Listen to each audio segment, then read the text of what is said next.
Assalamualaikum warahmatullahi wabarakatuh. Kembali lagi bersama saya Ismaji. Di video kali ini saya akan memberikan sebuah cara mengecek NISN bagi anak-anak kita. Nah, sebelum ke sana saya mau memberikan sebuah informasi.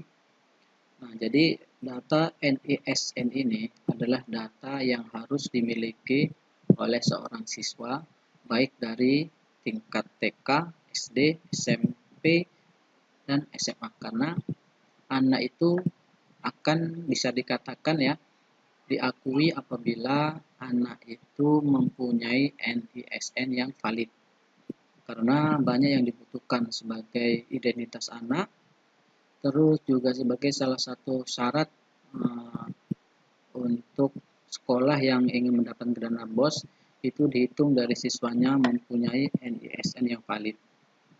Nah, pada kesempatan kali ini dan pada saat ini kita lagi dalam masa-masa dekat-dekat penerimaan murid baru. Anak kelas 6 yang lulus, anak SMP lulus, SMA bisa jadi dipakai NISN-nya. Nah, jadi video ini bertujuan untuk membantu bapak-bapak, ibu-ibu di mana saja yang membutuhkan informasi bagaimana sih kita melihat NISN anak-anak kita ini benar atau valid.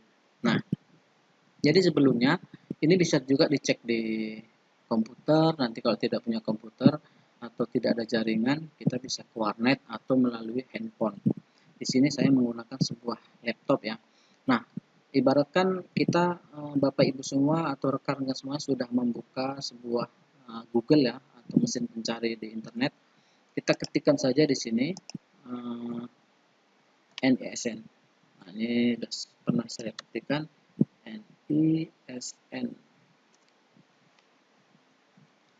Nah, sebelumnya ini juga dilihat juga jaringan internet ya, karena kalau tidak ada jaringan internet ini tidak bisa kita cek datanya atau data NISN-nya. Nah, jadi apabila sudah muncul seperti ini kita bisa menggunakan dua cara. Yang pertama, kita diarahkan untuk melihat NISN anak-anak kita atau anak bapak ibu semuanya yang sudah didapatkan, bisa dilihat di rapornya, bisa di surat keterangan lulusnya bagi yang baru lulus kelas 6 atau SMP-nya. Nah, bisa langsung kita cari di sini. Tetapi ada juga dua cara dengan menggunakan pencarian nama. Di sini, di sini ada menunya, ini ada pencarian melalui nama. Coba kita klik di sini. Nah, kalau pencarian dengan nama, ini kita disuruh memasukkan nama, tempat lahir, tanggal lahir, nama ibu, dan nanti ada perintah untuk checklist saya bukan robot. Yang pertama kita akan menggunakan NISN. Ini saya contohkan ada salah satu anak di data. Kita contohkan umpamanya 008.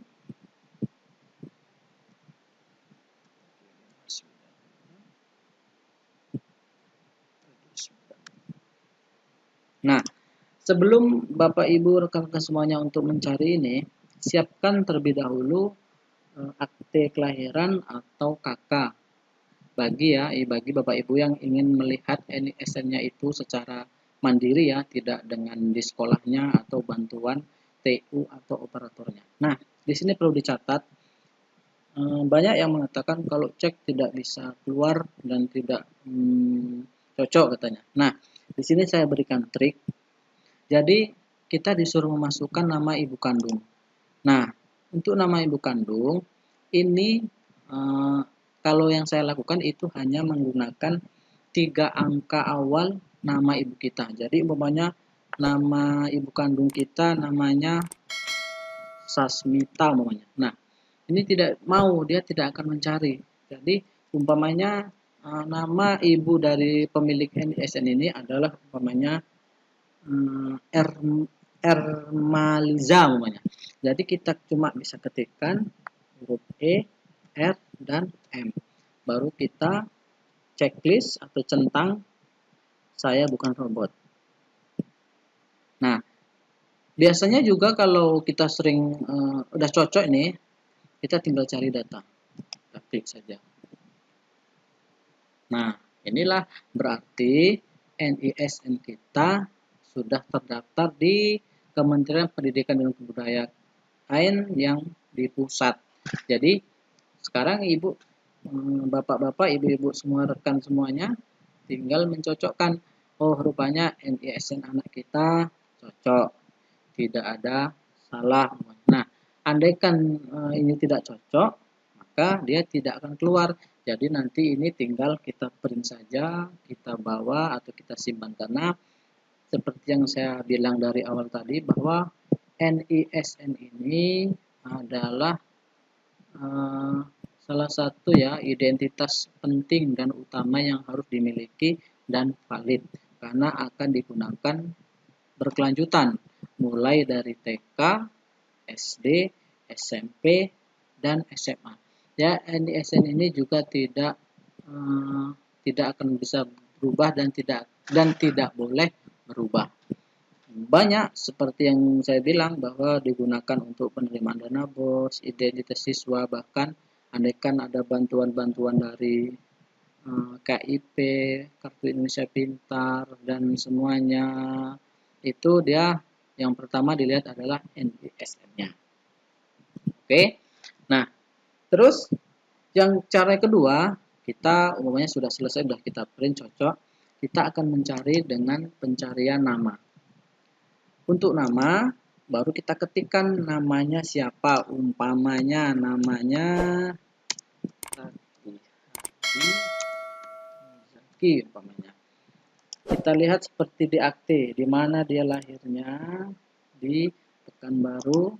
Terus kita lihat tanggal lahir, dia tanggal berapa, umpamanya 2008.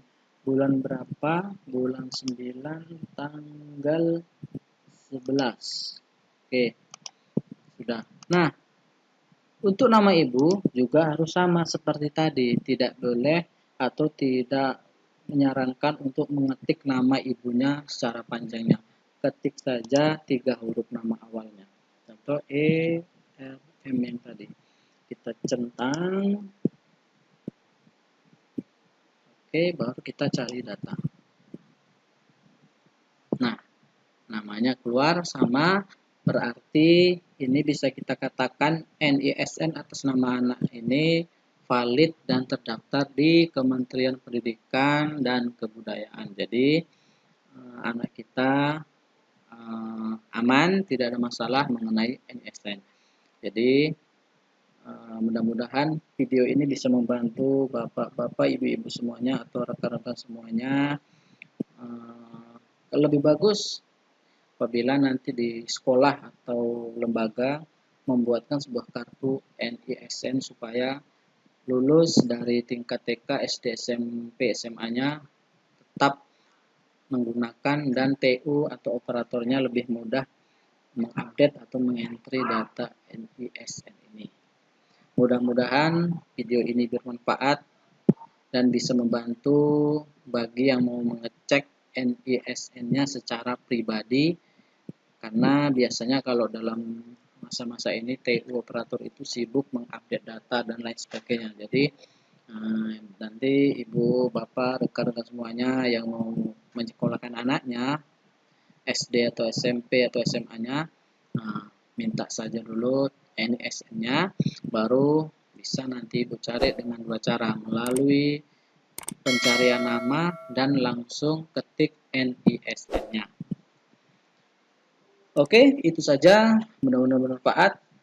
Dan bagi yang baru menemukan channel ini, jangan lupa untuk subscribe, like, share, dan komen.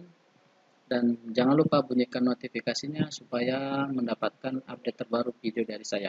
Dan saya akhiri, Assalamualaikum warahmatullahi wabarakatuh.